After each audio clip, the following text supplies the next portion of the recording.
IT 지식을 쉬운 예시로 이해하고 싶을 때, IT 지식을 코딩과 연결 짓고 싶을 때, IT 개발자와 막힘없이 소통하고 싶을 때, 혼자 공부하는 얄팍한 코딩 지식, 혼, 공, 얄, 코.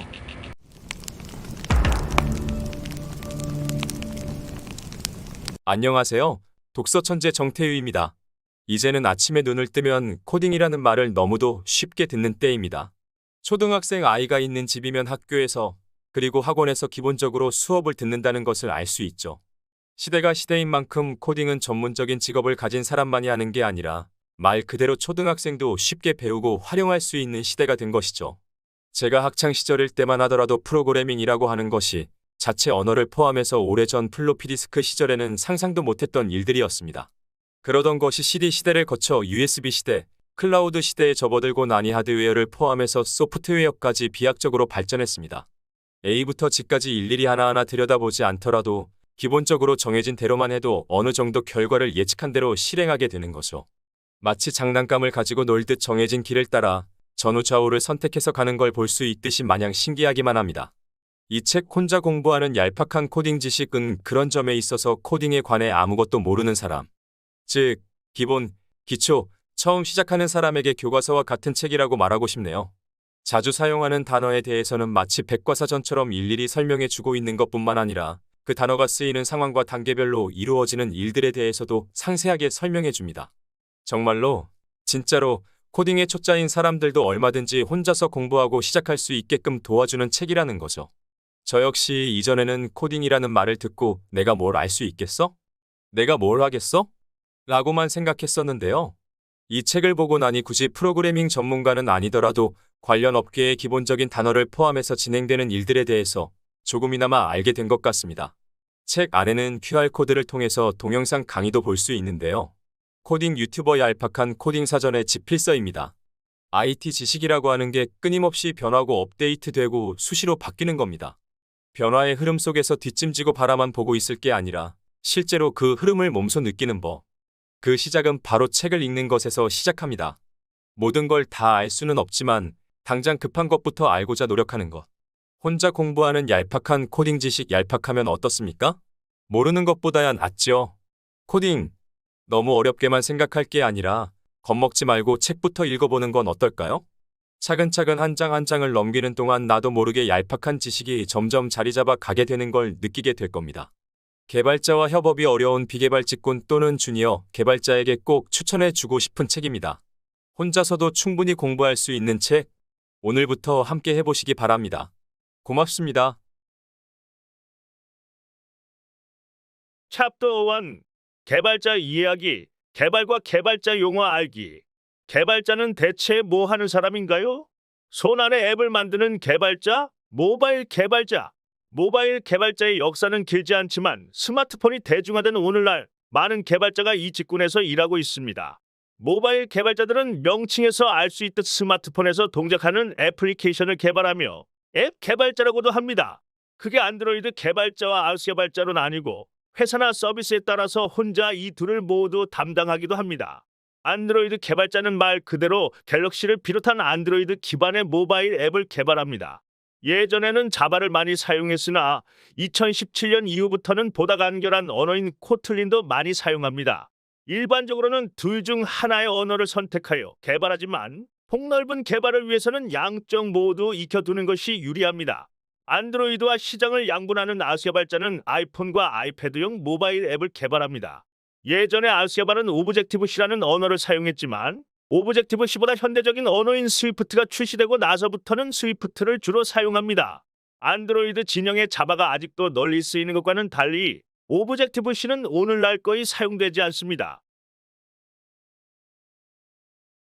디버깅 중인데 빌드해보고 이상 없으면 릴리스 할게요. 프로그램의 간보기, 디버깅. 개발에서 20%는 코딩, 80%는 디버깅이란 말이 있습니다. 아마도 많은 개발자가 이에 공감할 것 같은데요. 디버깅이 무엇이길래 개발자들은 코딩보다 몇 배나 많은 시간을 쏟는 걸까요? 디버그는 벌레를 뜻하는 버과 제거한다는 뜻의 접두사 D가 합쳐진 단어입니다. 1940년대에는 커다란 컴퓨터에 수많은 케이블을 연결하는 것으로 프로그래밍했습니다. 어느 날 컴퓨터가 오작동을 일으켰는데 코드나 설계를 살펴보아도 이유를 알 수 없었죠. 알고 보니 케이블 사이에 나방이 끼어 죽어서 오작동을 일으켰던 겁니다. 이때부터 디버그는 나방, 즉 벌레를 제거해서 오류를 수정한다는 의미로 사용하기 시작했는데 컴퓨터 프로그램 개발 중 발생하는 오류나 비정상적인 작업을 분석하고 원인을 찾아 제거하는 작업을 의미합니다.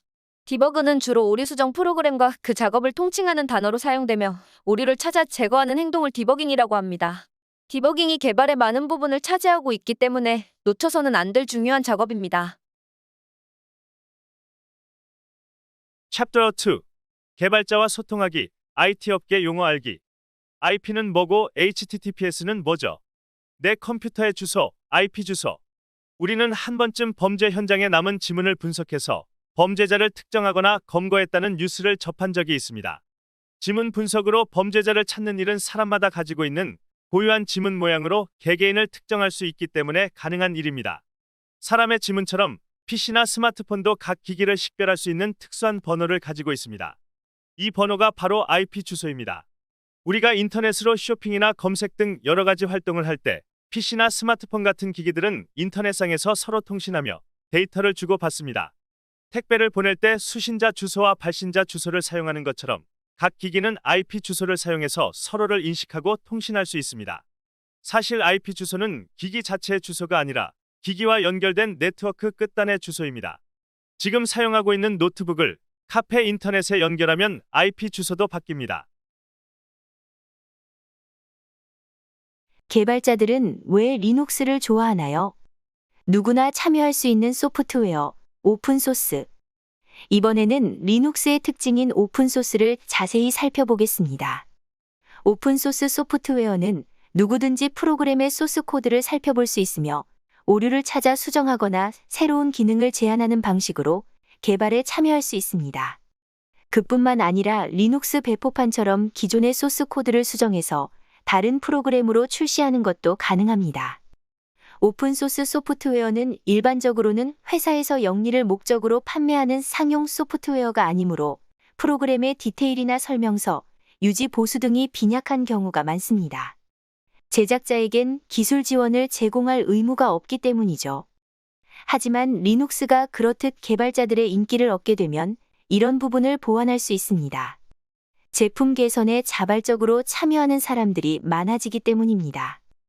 특히 개발자들에게 유용하다고 판단된 소프트웨어는 세계의 뛰어난 개발자들의 적극적인 기여를 받으며 상용 제품보다 더 빠르게 발전하기도 합니다. 챕터 3. 개발자의 길로 들어서기, 프로그래밍 용어 알기. 타임머신을 타고 평행우주를 누비는 개발자.